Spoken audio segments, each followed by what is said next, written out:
മറ്റൊരു ക്ലാസ്സിലേക്ക് എല്ലാവർക്കും ഒരിക്കൽ കൂടി സ്വാഗതം. റേഷ്യോ എന്ന് പറയുന്ന ഒരു പുതിയൊരു ടോപ്പിക്കാണ് നമ്മൾ ഇന്ന് ഈ ക്ലാസ്സിലൂടെ സ്റ്റാർട്ട് ചെയ്യുന്നത്. കോമ്പറ്റീവ് എക്സാമിന് പ്രിപ്പയർ ചെയ്യുന്ന എല്ലാവർക്കും നന്നായിട്ട് അറിയാമായിരിക്കും റേഷ്യോയുടെ ഇമ്പോർട്ടൻസ്. സോ നമുക്ക് ക്ലാസ്സിലേക്ക് കടന്നാലോ.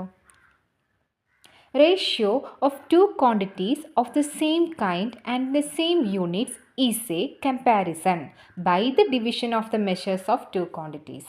അതായത് റേഷ്യോ എന്ന് പറയുന്നത് നമ്മൾ രണ്ട് ക്വാണ്ടിറ്റീസിനെ കമ്പയർ ചെയ്യാൻ ഉപയോഗിക്കുന്ന ഒരു മെഷറാണ്.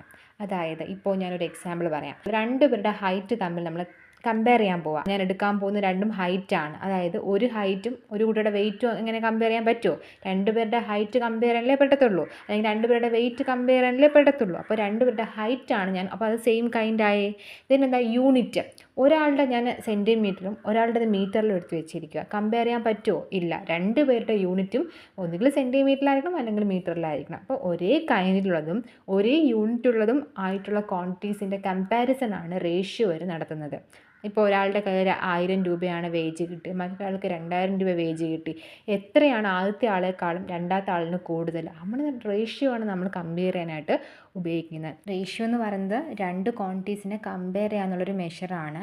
സോ നമ്മളിതിനെ ഡിനോട്ട് ചെയ്യുന്നത് ഈസ് ടു എന്ന് പറഞ്ഞിട്ടാണ്. ഈസ് ടു എന്നാണ് നമ്മൾ റേഷ്യോ ഡിനോട്ട് ചെയ്യുന്നത്. Is to. ദെൻ അത് ഡിനോട്ട് ചെയ്യുന്നൊരു സൈൻ എന്ന് പറയുന്നത് രണ്ട് കുത്ത് കോളനാണ്. സോ നമ്മൾ എയും ബിൻ്റെ റേഷ്യോ എങ്ങനെയാണ് പറയുന്നത്? എ ഈസ് ടു ബി എന്നാണ് വായിക്കേണ്ടത്. ഒരു എക്സാമ്പിൾ നോക്കിക്കേ. റേഷ്യോ ഓഫ് 2:4 എങ്ങനെയാണ് എഴുതുന്നത് നോക്കിക്കേ. 2:4 എന്ന് എഴുതേണ്ടത് ഇങ്ങനെയാണ്, 2:4. നമ്മളെപ്പോഴും ഒരു റേഷ്യോ എഴുതുമ്പോൾ അതിൻ്റെ ബേസ് ഫോമിലാണോ എന്ന് ചെക്ക് ചെയ്യണം. ബേസ് ഫോം എന്ന് പറഞ്ഞാൽ എന്താണ്? രണ്ട് നമ്പറും ഇവിടെയുള്ള രണ്ട് നമ്പർ എത്ര റേഷ്യോ ആയാലും തമ്മിലൊരു കോമൺ ഫാക്ടർ ഉണ്ടാവാൻ പാടില്ല. പക്ഷേ ഇവിടെ എന്തുണ്ട്? ഒരു കോമൺ ഫാക്ടർ ഉണ്ട് അല്ലേ? 2 is the common factor. So നമ്മൾ ആ 2 കൊണ്ട് രണ്ട് നമ്പേഴ്സിനെയും 2നെയും 4നെയും ഡിവൈഡ് ചെയ്തിട്ട് എന്ത് ചെയ്യണം? അതിനൊന്ന് റെഡ്യൂസ് ചെയ്യുക. അപ്പോൾ എന്ത് കിട്ടും ആൻസർ? 1:2 എന്ന് പറഞ്ഞിട്ടുള്ളൊരു റെഡ്യൂസ്ഡ് ഫോമിലുള്ള റേഷ്യോ കിട്ടും. ഇതാണ് നമ്മുടെ ബേസ് ഫോം എന്ന് പറയുന്നത്. അപ്പോൾ റേഷ്യോ കിട്ടിക്കഴിഞ്ഞാൽ നിങ്ങളതിനെ ബേസിലോട്ട് കൺവേർട്ട് ചെയ്യാൻ നോക്കുക. എന്തെങ്കിലും കോമൺ ഫാക്ടർ ഉണ്ടെങ്കിൽ അതിനെയൊക്കെ റെഡ്യൂസ് ചെയ്തിട്ട് വേണം റേഷ്യോ എഴുതാനായിട്ട്. റേഷ്യോ നമുക്ക് ഇപ്പോൾ ഞാൻ ഒരു രീതിയിൽ എക്സ്പ്രസ് ചെയ്യാമെന്ന് പറഞ്ഞു, എ ഈസ് ടു ബി. അതേപോലെ തന്നെ നമുക്ക് റേഷ്യോയെ എ ഈസ് ടു ബി എന്ന് എഴുതുന്ന ഒരു റേഷ്യോയെ നമുക്ക് ഫ്രാക്ഷൻ രൂപത്തിലും അതിനെ എന്ത് ചെയ്യാൻ പറ്റും? ഡിനോട്ട് ചെയ്യാൻ പറ്റും. എ ഈസ് ടു ബിയെ നമുക്ക് എ ബൈ ബി എന്ന് വേണമെങ്കിലും എക്സ്പ്രസ് ചെയ്യാൻ പറ്റും. ചില പ്രോബ്ലംസൊക്കെ ഇങ്ങനെയും കണ്ടുവരാറുണ്ടല്ലേ. അപ്പോൾ എ ഈസ് ടു ബി എന്ന് പറഞ്ഞാൽ എന്താണ്? എ ബൈ ബി ആണ്. സോ അതാണ് രണ്ടാമതായിട്ട് കാണിച്ചത്. ഫസ്റ്റ് നമ്മൾ കണ്ടതാണ് A is to B, second one A by B. Then നമുക്ക് വായിക്കാൻ എ ടു ബി എന്ന് പറഞ്ഞ നേരത്തെ എക്സാമ്പിൾ കണ്ടില്ലേ, 2:4. നമ്മൾ അങ്ങനെയും റേഷ്യോ വായിക്കാറുണ്ട്. ദെൻ എ ഈസ് ടു ബിയിൽ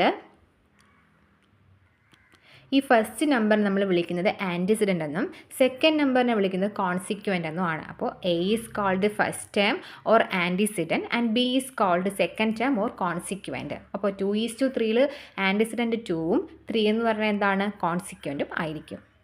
ദെൻ അനദർ ഒരു ടോപ്പിക്കാണ് നമ്മൾ റേഷ്യോയോട് കൂടി ചേർന്നിരിക്കുന്ന പ്രൊപ്പോർഷൻ. പ്രൊപ്പോർഷൻ എന്ന് പറഞ്ഞാൽ എന്താണ്? 4 quantities W, X, Y, Z are said to be in proportion when the ratio of first to the second is same as the ratio of third to the fourth. 4 quantity ഉണ്ട് നമ്മുടെ കയ്യിൽ. അതെന്തൊക്കെയാണ്? W, X, Y, Z അല്ലേ?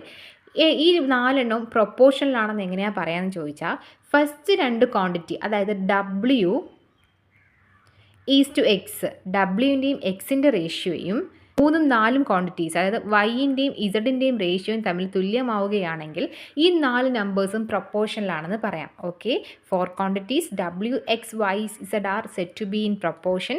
The ratio first two രണ്ടെണ്ണത്തിൻ്റെ റേഷ്യോയും തേർഡിൻ്റെയും ഫോർത്തിൻ്റെ റേഷ്യോയും തമ്മിൽ ഈക്വൽ ആണെങ്കിൽ അല്ലെങ്കിൽ സെയിം ആണെങ്കിൽ നമുക്ക് ആ 4 നമ്പേഴ്സും പ്രൊപ്പോർഷനിലാണെന്ന് പറയാനായിട്ട് സാധിക്കും.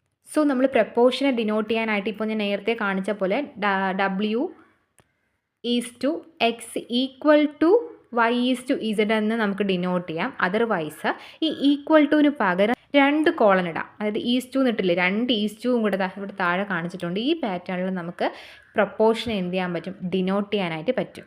സോ എല്ലാവർക്കും ഇന്നത്തെ ക്ലാസ് മനസ്സിലായെന്ന് വിചാരിക്കുന്നു. റേഷ്യോയുടെ ഇൻട്രൊഡക്ഷൻ പാർട്ടാണ് നമ്മളിന്ന് കംപ്ലീറ്റ് ചെയ്തിരിക്കുന്നത്.